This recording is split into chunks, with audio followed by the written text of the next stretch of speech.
बालेन रवि कुलमान भनिरहेका छौँ। कुनै जमानामा ६२-६३ को आन्दोलनमा बालेन कुलमान रवि त शेरबहादुर प्रचण्ड देउवा थिए होला नि त। रविलाई बालेनलाई कुलमान जति पनि छ अनुहारमा मात्रै हामी भर नपरौँ।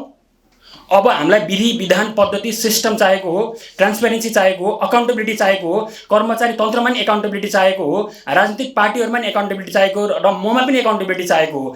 भोलि बिहान म डडेलधुरा जाँदै गर्दाखेरि पनि हजुरहरूले मलाई सोध्नु पर्यो, सागरजी यो बोल्नु भएको थियो, कति पुरा गर्नु पर्यो, तपाईले मलाई सोध्नु पर्यो, एकाउन्टेबल बनाउनु पर्यो। मैले कांग्रेस एमाले माओवादी हाम्रा पुराना पार्टीजहरूलाई पनि यो आन्दोलनको मर्म चाहिँ हामीले उहाँहरूलाई नै बुझाउनु पर्ने प्रमुख दायित्व नै हामीमाझ आइपुग्यो।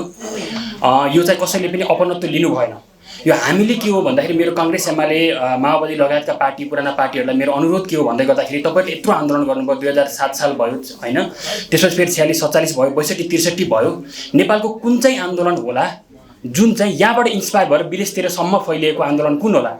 जबकि हाम्रो लगभग नेपालको जेनजी आन्दोलन हेर्नुहुन्छ भने जेनजी आन्दोलनपछि तपाईहरुले हामीले देखेकै हो, नेपाली युवाहरूलाई सम्मान गरेर, नेपाली युवाहरूको आँटलाई सम्मान गरेर नेपाली झण्डा विदेशमा फहराइएको छ। कुन चाहिँ आन्दोलन छ नेपालको इतिहासमा नेपालबाट इन्स्पायर भएर विश्वभरिका युवाहरू इन्स्पायर भएको आन्दोलन हाम्रो नेपालको कुन छ? यो जेनजी आन्दोलन ऐतिहासिक आन्दोलन हो। हामीले मोरक्को, पेरु, साउथ अमेरिकामा शुद्ध यसको इन्फ्लुएन्स छ। साउथ अमेरिकामा शुद्ध हाम्रा नेपालीहरूले गरेको यो जुन त्याग छ, समर्पण छ, जुन आवाज उठाउनु भएको छ, यसको लागि सबै इन्स्पायर भएको छन्। तर यही सिलसिलामा यो जनआन्दोलनलाई कांग्रेस एमाले माओवादीले स्वीकार्नुपर्छ। जसरी अस्ति प्रधानमन्त्री जेनजी लगायतको सम्झौता भएको छ, त्यो सम्झौता चाहिँ सबै पार्टीजहरूले, राज्यका सबै निकायहरूले यसलाई ससम्मान ग्रहण गर्नुपर्छ भन्ने चाहिँ हामी सबैको माग हो। र अर्को महत्त्वपूर्ण कुरा के हो भन्दै गर्दाखेरि 62-63 को जुन जनआन्दोलन भइसकेपछि प्रचण्डज्यूले एक हिसाबले उहाँले नेतृत्व लिनुभयो। अब जेनजीको आन्दोलन भइसकेपछि यो आन्दोलनको नेतृत्व लिने को हो भनेर धेरै जेनजी लगभग घाइतेहरू हुनुहुन्छ, शहीद परिवारहरू हुनुहुन्छ, उहाँहरू आत्तिरहेको स्थिति छ, धरपकड भइरहेको स्थिति छ। यो स्थितिमा हामीले उहाँलाई भन्न चाहन्छौँ कि हामी छौँ है, तपाईहरु आत्तिनु पर्दैन। जसरी 62-63 को आन्दोलन हुँदै गर्दाखेरि प्रचण्डले अहिलेसम्म उहाँ जहाँ जानुहुन्छ त्यो आन्दोलनको माग बोकेर हिँड्नुहुन्छ, उहाँ मरुन्जेलसम्म बोक्नुहुन्छ भने हामी पनि यो जेनजी जसले विश्व हल्लाएको छ, विश्व हल्लाएको यो आन्दोलन हामी पनि बोक्न तयार छौँ है। तपाईहरु नआत्तिनुस्, तपाईहरुले धरपकड गरिरहेको छ, हामी पनि नेपालभरि घुम्यौँ, तपाईहरुलाई नडराउनु होला। तपाईहरुलाई आन्दोलनकारीहरूलाई अपराधीको रूपमा देखाइरहेको छ, त्यो कदापि स्वीकार्य छैन हैन। त्यही भएर यसमा चाहिँ हामीले त्यहाँ आन्दोलनमा पनि भनेको छ हैन, उहाँहरूले भनिराख्नु भएको छ, गरिराख्नु भएको छ। सम्पूर्ण विश्वभरि भइरहेको, नेपालबाट इन्स्पायर भइरहेको आन्दोलन के छ भन्दाखेरि करप्सनको एगेन्स्टमा छ हैन, जवाफदेही शून्य जवाफदेहिता छ, यसको विरुद्धमा छ। त्यही भएर यसको लागि चाहिँ हामीले संविधानमा पनि धेरै संशोधन गर्नको लागि एउटा कार्यदल बनाउने भनेर जुन सम्झौतामा भएको छ त्यो कार्यदल पनि बनाउनु पर्यो हैन। सरकारले सकेको छिटो चाहिँ यो कार्यक्रमहरू सकेको छिटो कार्यान्वयनको फेजमा चाहिँ हजुरहरूले लानु पर्यो। र यो भन्दै गर्दाखेरि हजुरहरूले यो सबै डकुमेन्ट्स चाहिँ सबै डिटेलमा हेरिदिनु होला, मेरो एकदमै अनुरोध छ। हामीले यसलाई अध्ययन गरेर, हामी धेरै साथीहरूले अध्ययन गरेर बनाएका छौँ। यसको जेनजीको मर्म हामीले बोक्छौँ भनेर यहाँ सिग्नेचर पनि गरेका छौँ। हामी सबै साथीहरूले एकचोटि यो लाइन बाई लाइन, बुँदा बाई बुँदा हेरिदिनु होला।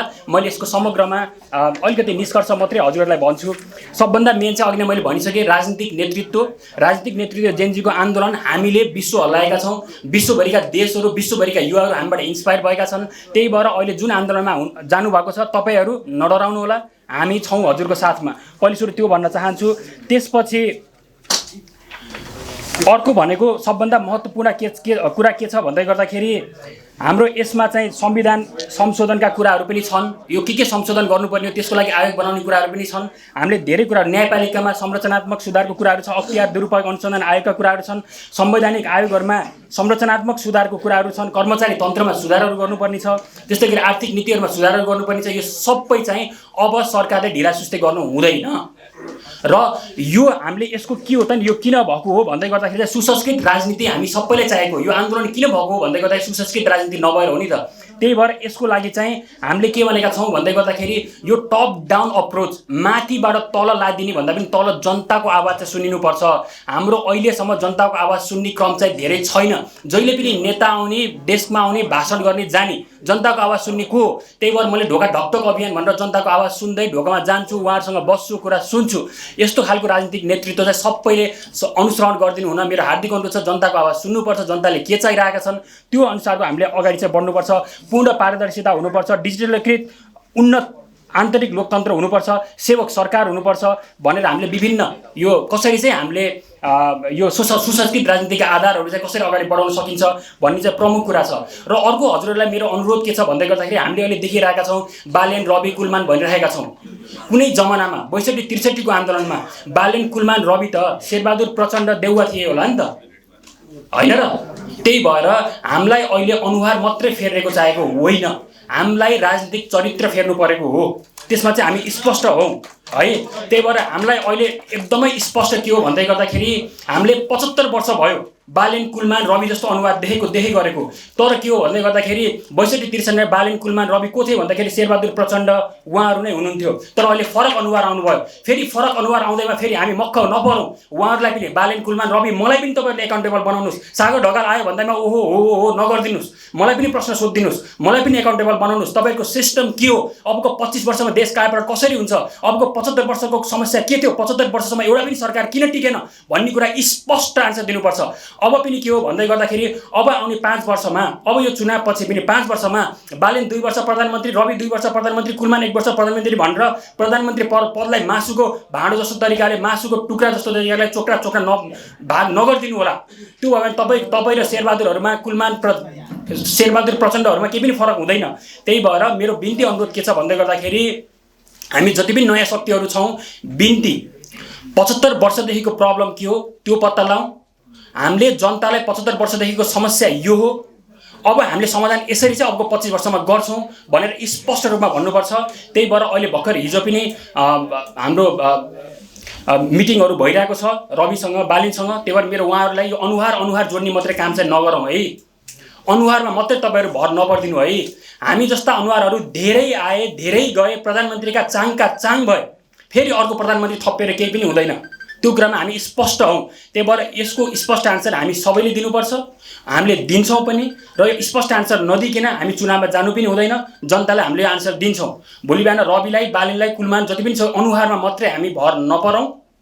अब हामीलाई विधि विधान पद्धति सिस्टम चाहिएको हो, ट्रान्सपेरेन्सी चाहिएको हो, अकाउन्टेबिलिटी चाहिएको हो, कर्मचारी तन्त्रमा पनि एकाउन्टेबिलिटी चाहिएको हो, राजनीतिक पार्टीहरूमा पनि एकाउन्टेबिलिटी चाहिएको हो, र ममा पनि एकाउन्टेबिलिटी चाहिएको हो। भोलि बिहान म डडेलधुरा जाँदै गर्दाखेरि पनि हजुरहरूले मलाई सोध्नु पऱ्यो, सागरजी यो बोल्नु भएको थियो, कति पुरा गर्नुभयो? तपाईँले मलाई सोध्नु पऱ्यो, एकाउन्टेबल बनाउनु पऱ्यो। मैले त्यो पुरा गर्ने मलाई भोट नदिनुहोस्। म हारेर के हुन्छ र? एउटा व्यक्ति हारेर केही हुँदैन। मभन्दा राम्रो मान्छे आउँछ भने के छ र? केही समस्या छैन। म एउटा व्यक्ति हार्दामा केही हुँदैन। म जान्छु चुनाव पछि, म सकेको एटेम्प्ट गर्छु, मैले सकिनँ, म हारेँ भने जान्छु, आफ्नो काममा फर्किन्छु, अथवा मैले सकेको प्रयास गर्छु, समाजसेवाको लागि सकेको प्रयास गर्छु, हिमालतिर जाउँला, ध्यान गरौँला, बसौँला, होइन? तर एउटा व्यक्तिको पछाडि नलागिदिनु होला। अहिले जबरजस्ती अनुहार मिल्दैमा केही पनि हुँदैन। त्यो पछाडि के हो त नि, विधि विधान पद्धति सिस्टम्स कस्तो हो, अबको 5 वर्ष कसरी जान्छ, अबको 10, 15 वर्ष, 20, 25 वर्ष कसरी जान्छ भन्ने कुरा चाहिँ महत्त्वपूर्ण हो भनेर नै हामीले यो आजको प्रेस सम्मेलन गरेका हौँ। तपाईँहरू नजुक्किनु होला, जनताहरू तपाईँहरू सचेत भइदिनु होला। अब हामीसँग समय पनि छैन, हामी युवाहरूको समय अब घर्किँदैछ। अब के छ भन्दै गर्दा हाम्रो पुस्ताले नै यो देश कायापलट गर्ने हो। अब हामी पछिको पुस्ताले चाहिँ कायापलट गर्नको लागि जनसङ्ख्या घट्दो क्रममा छ। हाम्रा गाउँहरू रित्तिसकेका छन्, सहरहरू पनि रित्तिन थालिसकेका छन्। अब समय छैन। त्यही भएर मैले यति भन्दै यो जुन प्रेस सम्मेलन गर्नुभएको छ यसमा मेरो पूर्ण समर्थन छ। र हामीले यो डकुमेन्ट पनि बनाएका छौँ, यसको आधारशिलाहरू सबै छन्, यो एकचोटि हेरिदिनु होला। र मेरो सम्पूर्ण नेपाली जनतालाई मैले व्यक्तिगत रूपमा आफूले सकेको प्रयास इमान्दार रूपमा गर्छु। मैले भ्रष्टाचार गरेको पनि छैन र गर्दिनँ। बरु म जहाँ जे भोग्नुपर्छ म तयार छु। तर हजुरहरूको भावना, हजुरहरूको यो जेएनजीको स्पिरिटको विरुद्धमा चाहिँ म जादिनँ। यो हामीले डकुमेन्ट ओन गर्छौँ। यदि भन्दै मैले मेरो 2-4वटा शब्दहरू यहीँ राखेँ। तपाईँहरू अनुहारमा चाहिँ नअल्मिलिनु होला। अब हामीलाई सिस्टम, विधि विधान पद्धति चाहिएको हो। यति भन्दै मैले मेरो 2-4वटा कुराहरू राखेँ। हस्, धेरै धेरै धन्यवाद।